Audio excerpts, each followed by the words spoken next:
এক অপরূপ সুন্দরী মেয়ে। তার নাম যেমন ছিল অনিন্দিতা, তার রূপও ছিল তেমনই নিখুঁত।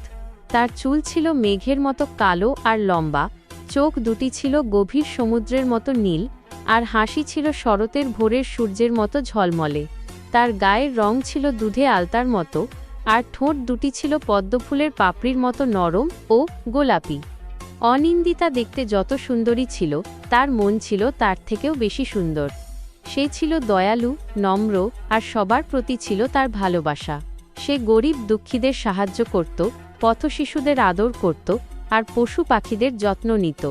রাজ্যের সবাই তাকে ভালোবাসত এবং তার সৌন্দর্যের পাশাপাশি তার ভালো মনেরও প্রশংসা করত। একবার রাজ্যের ওপর এক কঠিন বিপদ নেমে আসে। এক নিষ্ঠুর ড্রাগন রাজ্যের সব ফসল পুড়িয়ে দিচ্ছিল এবং নদী শুকিয়ে দিচ্ছিল। ড্রাগনটি এতটাই শক্তিশালী ছিল যে রাজ্যের কোনো যোদ্ধা তার সামনে দাঁড়াতে পারছিল না।